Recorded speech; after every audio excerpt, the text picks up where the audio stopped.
Guys, we're out here on the lake today. We're going to be going after bass and white perch, or crappie as you guys from up north call them. It's clear water, so we're going to be using small baits, road runner. We like to catch them on moving baits. It's fun to catch them casting and reeling to them. So that's what we're going to try to do today.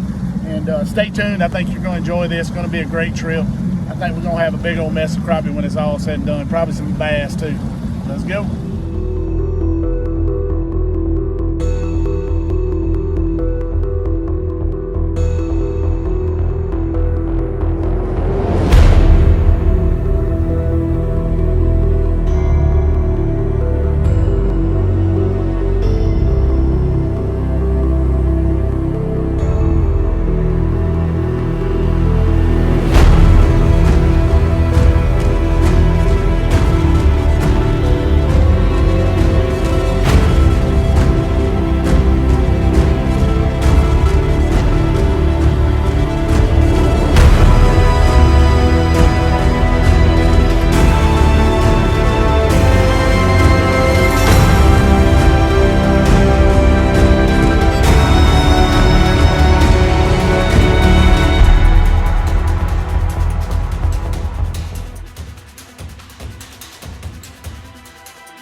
Bird is watching. He's a little chunk. Look at that. That is a cool little fish.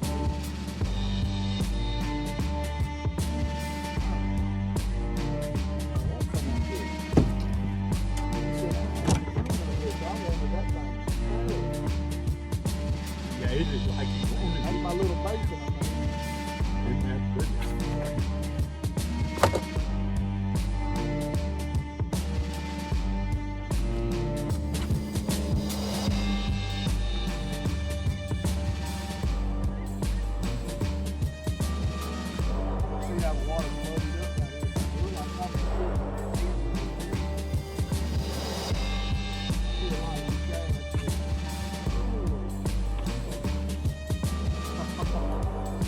I think you get it the first time I felt when I hit it.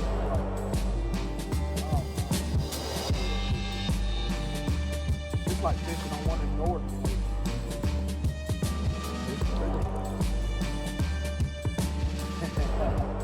Look at that gut on that thing. Look at that little gut. He's been eating. Why do they gill out when you catch them? What do you see? See how he's gilled out. You talking about throw his heels out because I'm pinching? See, he's paralyzed, so he can't move.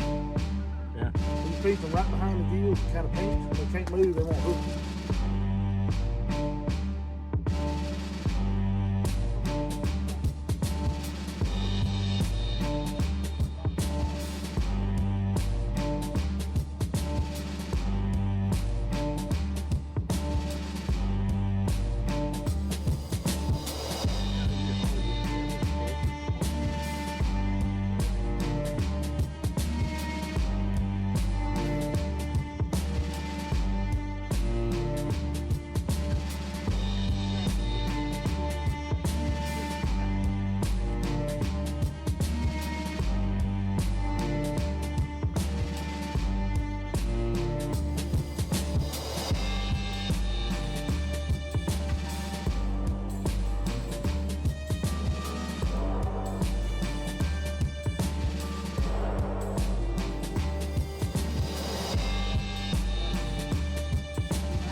until the lake is at its standard. What's the matter? That's good, man. Have you got a good one? It's pretty good, but he's fighting. I gotta be easy though, because I got that little bitty hook. Look at it. Isn't he pretty? Yeah, I think it's awesome. That is pretty, Randy. Yeah, I seen him over there swimming. He was on the Livescope. yeah, and I seen him over there. He's a chunk too, boy. That's the kind we want. That's about 2 pounds. Yeah, he got a good belly on him too, you know what I mean? Perfect. Well, that's another thing Mr. Warner told me. He said, Mike, he said, you know them fish have got eggs in them. No, that's good. I don't think them's eggs yet.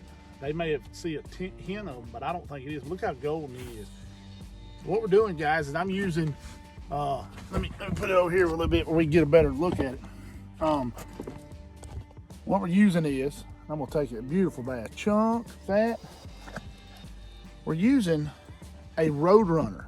Now, this is more of a crappie type bait, but the water's extremely clear. You can see the bottom 7-8 foot of water. It's got grass on the bottom. And I'm using a homemade swim bait that I make. I pour these myself. It's like a 2.5 inch little swim bait minnow, real small. And I'm using the Livescope to just, when I see a fish, and I'm not always using the Livescope because there's so many targets to cast at, but when I do see a fish, I'll try to get it right on them. And because the water's so clear and there's no wind, what we're doing is we're getting those reaction strikes. So you got to get it right on them. That way they just, boom, it just kind of scares them into striking. It's almost that, like I said, reaction strike. So 1/8 ounce Roadrunner head. I'm actually throwing this on a crappie pole, so it's pretty awesome. So let's get back at it and see if we can catch some more.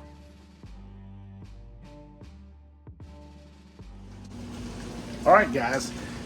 This part of the video is going to be our tip section. Now, one of the things I'm going to show in this video is how I make these smaller swim baits.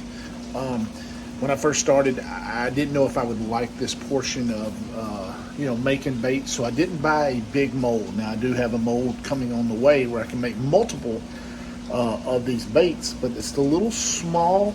They're 2.5 inches long, real thin profile. They're perfect for finesse fishing, and they're also perfect for throwing for crappie on road runners and things like that. But first, I'm going to show you exactly how we make them and go through the whole process. So the first thing we got to do is we put our plastic into the microwave, and we want to get it to about 300 and in between 300 and 350 degrees Fahrenheit. So let's take a look at that right now. All right, I know my head's cut off a little bit here, but the first thing we're going to do is we're going to get our plastic going. We need to get it between 300 and 350 degrees. Any hotter than that, you'll scorch it and it will turn into an absolute mess. But the first thing I like to do is to make these, and here they are right here. This is one I just made. We're going to take,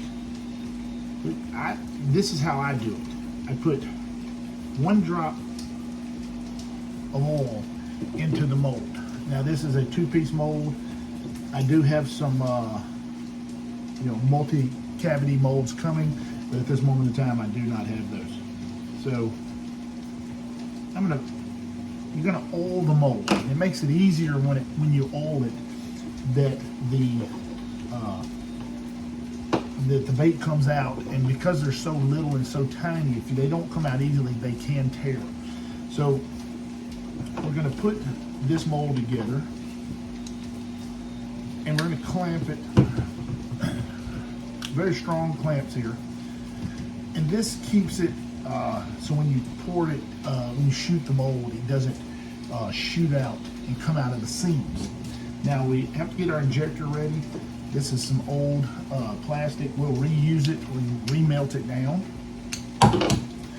and I'm really starting to enjoy this part of the fishing, because I have some different things here where I have created some baits that show up better on Livescope, and you may see those in the very near future, maybe with a very, very prominent company. So just keep your eye out for those. But right now, we're going to put our injector back together.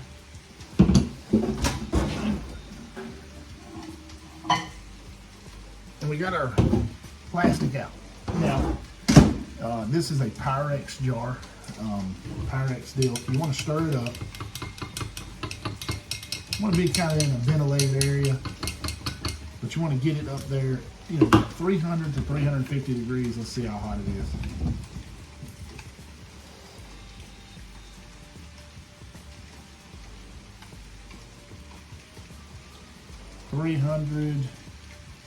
About 350 degrees. So that's right on the edge of where you want it to be. Any hotter than that, it will scorch it, and you will not want to see the mess. So we stirred it up real good. I just used a butter knife. Everybody I've seen, and the guy on World's Worst Fishing, who is the most awesome bait maker there is out there, he just uses a butter knife. And so you stir that up. You want to make sure you try to be smooth with it around the corners where you don't create the bubbles. And you can see that's going to be a beautiful smoked pearl. If we look, let's see if I can get that down in there. That you can see that iridescent, and that's what we're looking for. That beautiful smoked pearl, iridescent look to it. So what we do is we take our injector. We're going to draw it up inside the injector. Now, we'll take this right here. We'll put it very square right there. We just put just good even pressure. It doesn't take much plastic to make these. And when it stops, you just want to hold a little pressure. That way it kind of presses all the air out. Now, when you pull it off, you'll need to actually fill up the top of the mold with a little bit of extra plastic, because as it cools, it will draw up inside there. Then what I do is I shoot the rest of it back into here. And we'll set that aside. And you have to end up pulling this out of the injector, but all you do is throw it right back into your mold, and it'll remelt, and you can remelt it down. You can use this if you have old baits, like this is one I've made. This is an injection mold that we use right here, that you can inject. These are like 3-inch, I believe that's what they are, 3-inch rage tail type swimmers. Really awesome. Matter of fact, I've caught so many fish on these, it's unreal. Matter of fact, most of the fish in this video were caught on this and this little bitty swimmer here. And so you can reuse them. If I tear it up, that's not trash. That's a brand new one I just made. You just drop it back in there, remelt it down to the proper temperature, and it will, you come out and remake it again. You take all the plastic that you have on the butter knife, put it back in there.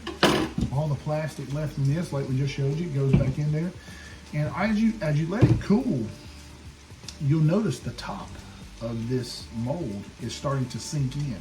As that plastic cools, it contracts. So you want to have enough inside that area, that cavity, or the sprue as they call it, to be able to draw into there and to complete the where there's no voids inside the plastic. Heat is your friend, from what I'm understanding with these molds. Even with those molds, those plastic molds. Now this, I won't use this mold much more because I do have one on the way that's going to take the place. It's going to have multi-ejections where I can pour these in bunches of 10. So when we be able to pour them in bunches of 10, you can make them a lot easier. Hence, all of these raid swimmers. Now, these, while we're waiting on it to cool, are hand poured. I hand pour these with this particular mold right here, and it's a hand pour. Looks very similar to a Scottsboro minnow. Really awesome. And like I said, I've got some that I have figured out a method for making them show up better under live sonar, so you'll get to see that also. But now we've poured this, and let's see, still not quite cool enough. But we'll go ahead and remove the mold, remove the clamps just for it. And what we do is, now we put the oil on there as we did in the beginning. Now what we do is, we'll go ahead and pull it apart. Now the oil allows that area of the tail to come out very easily because it is very, very, very thin. Now, as it's thin now, what we do is we go into this area right here where the sprue meets the swim bait and just pop it off. Boom, plastic there. Throw your sprue back in there, and you'll be able to look on the tail right here. It's hard to see on the camera, but there's little bitty pieces of plastic just from an imperfect mold. These molds are never going to be as good as, say, the molds that they mill, or the aluminum cast molds. They're never going to be as awesome. But here you go. Let's see if we can get the camera to focus on that. That is absolutely a killer on the back of a Roadrunner. Now, it's ain't but 2.5 inches long. Notice, there's my finger. It's about 2.5 inches long. It's perfect on the back of a Roadrunner. So we made one of those, and so you can look. If I were really going at it and really pouring baits, you can make as many of these in an hour as you want to make. And like I said, the more you make, the hotter the mold gets. It seems like the better that it actually takes, and so the baits come out a lot better. So there we have it. You know, you see me make these. These are in the show. These Rage Tail swimmers are in the show. I throw these a lot on my A-rigs. I throw them in a pearl color, which is this color right here. I actually make that. I actually have a pearl smoke multi-layer laminate.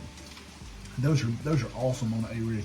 And I have 2 new molds that'll be here, 6-inch hand pours I'll be offering, and 4-inch hand pours. I'm not trying to do this for a living, might do it for a little extra few dollars. If y'all are interested in getting a bunch of these, you just let me know in the comments or email me at thegarminguru@gmail.com, and we'll get to it. But guys, thanks for watching. I hope you're enjoying this video. This is just a little bit of inside information. I'm having to duck my head because of where the camera's at, but a little inside information as to how I make a lot of my baits, because I would rather make a bait and catch a fish on it than not, and then buy it. It's so much more fun. You know, one thing I'll tell you is you're not going to save a whole lot of money, because the initial investment for like this mold is $50. The hand pour from Angler AI is I think they're $100. Some of them are $70. But you know, those big hand pours, those are beautiful. You can do so much with the colors and everything like that. So let's get back to the video right now.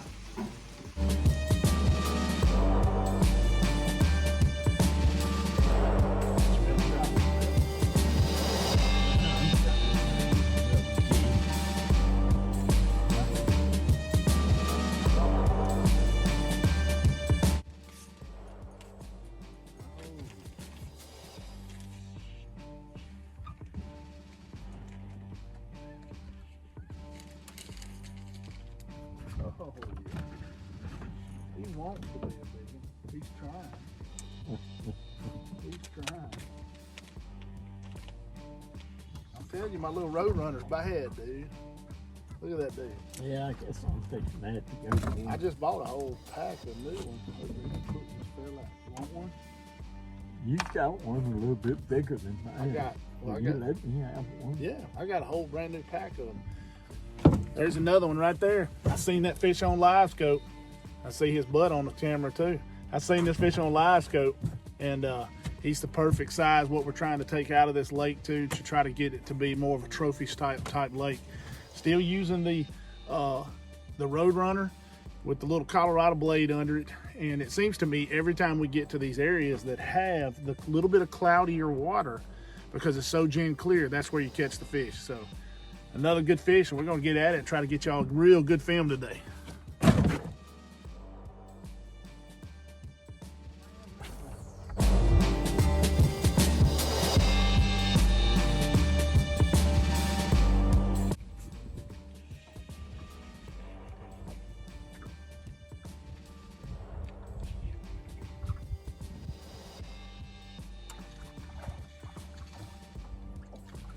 It ain't working. Huh? It ain't working. Hold on, I can't put this down. It ain't working. I That's don't all right, know I get why you. it don't. Something wrong with it, ain't it? Well, here you go. I actually got a different one. There's nothing. Here's a, There's this there's nothing on it. It's all right, here we go, we got another one. This is the Roadrunner brand. That was a Bass Pro Shops brand. This is a Roadrunner brand. That's the original right there. Yeah. No, that'll spin. Oh yeah, it'll work.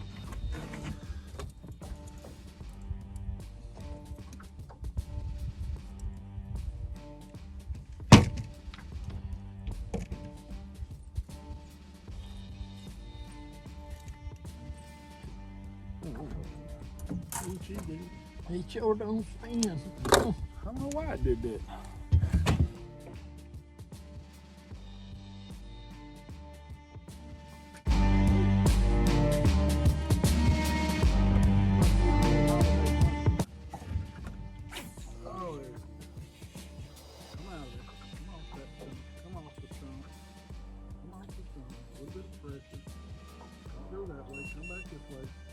There you go. There you go. There you go. Don't blow around there. This is what Lake Fort's like with all these stumps. Now just imagine though a 10-pounder on. How hard it is to get them jokers out. Yeah.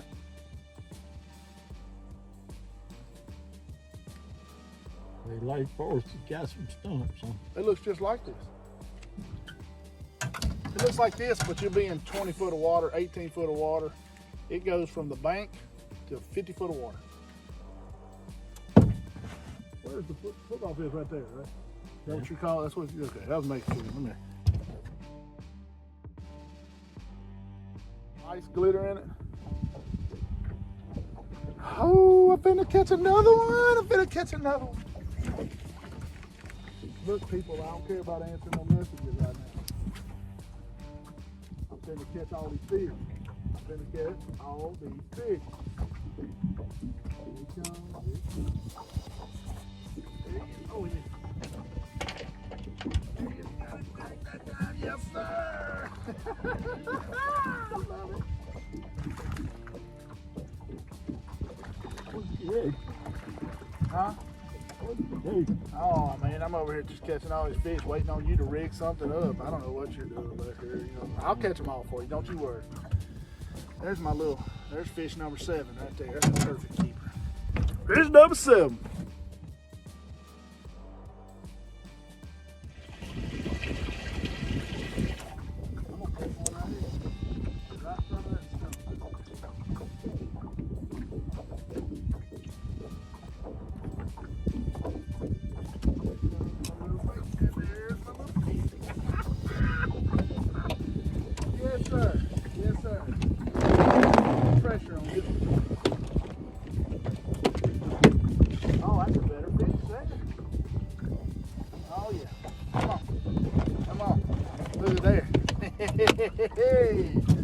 Yeah, yes.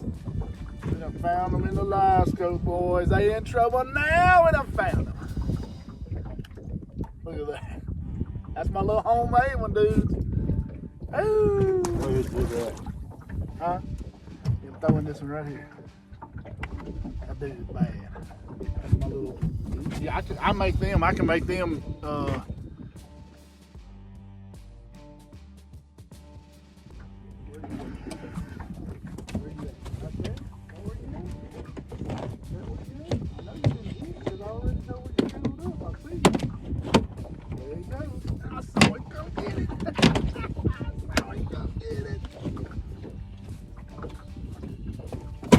Oh yeah, good in here. Ooh, look at you. You don't worry about George. I'll catch all of them. I'll catch every one of them for you. Don't worry, but you sit down there and just relax. I know your back's hurting. Little old mop. Found a good school too.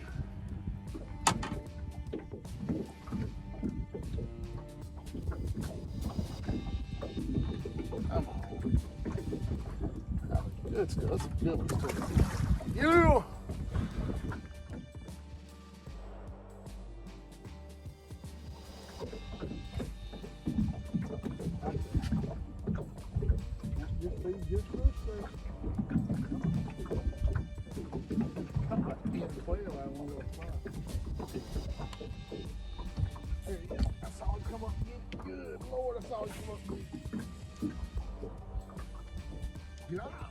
Golly, he thinks he's a big. He ain't, but he thinks he is. Well, shit. What'd you do? I got another rod you can use right now. All you gotta do is put the bait on. You want the bait? What? No. Oh, look here. There's the last one we'll keep too. That is a good one to keep. Now, what we're doing here, this is a completely grass-filled bottom. But what we're paying attention to are the little spots that they look just like they're real dark, and they're just voids in the grass. You can see it, they almost look like trails in the grass. And what that is spots where the grass has died literally down to the sand bottom. Now, when you see these, what I'm doing is looking for very large ones. And when I see them, I will mark them. Although I don't mark any on this video, I will mark them or just make a mental note when I go by an area that has them. And that way I can know that I'm in an area with a lot of these holes and then I can fish them. As you can see, the left is literally, there's a hole every few feet. And if you look at those little white dots right in the middle of those darker holes, those are the fish. Those are crappie, those are bass. There's one coming in on the left-hand side of the screen here. But if you also look on the right here, you can see 6 or 7 big trash fish. They're like carp that are in the lake. But you notice these little holes, and they're real small. But if you notice, you'll see little white dots throughout that area. And that is the fish, you know, in that area. That's where they're feeding. And that's what we were taking our Livescope and going back and finding these areas. And you can literally see it's a 2 or 3 foot fall. And when you would see them, you would take and just kind of work your swim bait down and work it down the ledge of the grass into the flat areas. And then they would come out from the edge of these grasses and attack. And we had a great day. We caught bass, crappie. We caught lots of fish. And the one thing I want to note is just how beautiful the detail is. Now, when I have the video come out at the end of this week, I will have some still images with arrows pointing at some of this stuff, and it's going to be a real great video. I hope this video is actually better than last week's. We're going to try to keep improving and continuing to improve the entire time we're doing this.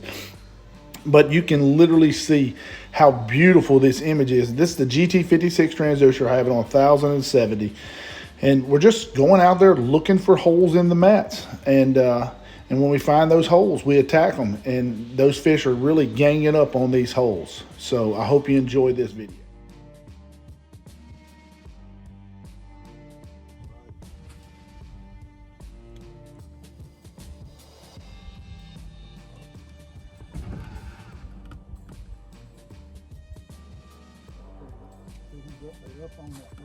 Actually up on the shelf a little bit. I've seen just the edge of one.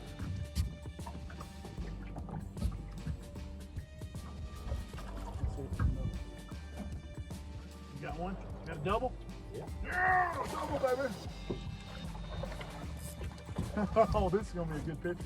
I'm back. I got it filming back there, so. All right, so we gotta do a good picture here. When you get it on, don't play fish. All right, so we've got them found. Uh-oh, we done lost his. They're not giants, but they're really good fish. And they're one location, and we're literally using the Livescope to take our baits and stair step it down. What do you think about that? Hold it up there and we can get a good picture together. That is awesome. They're just using the Livescope, and when we lose them, we just scan to the right and left to find them on the Livescope. And now we done caught our limit of 8 small fish. We just catch it for fun now.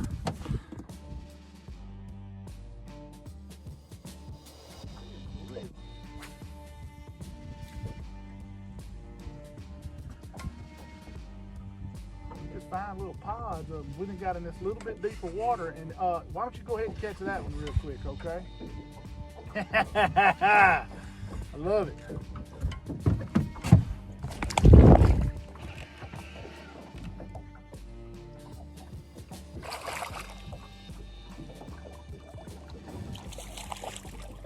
Oh, that's a good one too.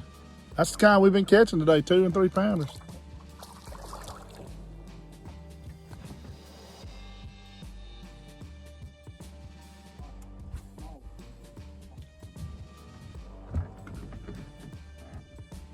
We went from not catching a bunch to all of a sudden, like, boom. You know what it is? It's getting winter time too. And the evening is gonna be better than the morning. There's one up there. Oh yeah.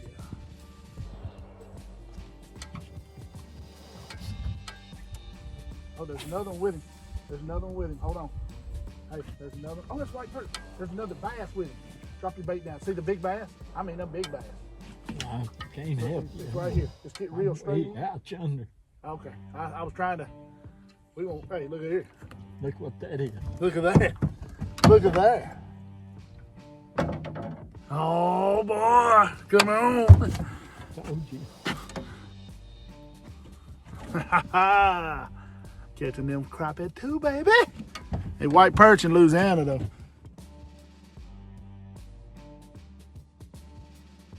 All right, guys, we had a great day today. We caught a ton of bass, and then we got on the crappie, and the bad thing is you're not gonna get to see all them because we done put the cameras down. But what you are gonna see on the screen right now as we're idling out is exactly what we were fishing. The grass is starting to die as the water temperature is going down, and it's creating little holes of bare spots on the bottom, and these fish are relating to each of these little bare spots. And when you get to a bare spot, that's when you really catch a lot of the fish. You'll see them on the screen. Matter of fact, we're going to go by an area that we ended up catching like 20, 25 fish off of, and you can definitely see the bare spots in the grass. And a lot of times they're about the size of a boat, but sometimes they're even bigger than that. But these fish get right up on the edge of them. You can actually see them big carp right there. See them on the screen? That's carp. That's what them are. But you can see them big. But guys, I hope you enjoyed this episode. It's going to be an awesome episode, and we enjoyed filming it for you. And we got a lot more of these coming. We might have to quit our job real soon because it's that awesome. Guys, thanks for watching. Thanks for subscribing. Ring the bell.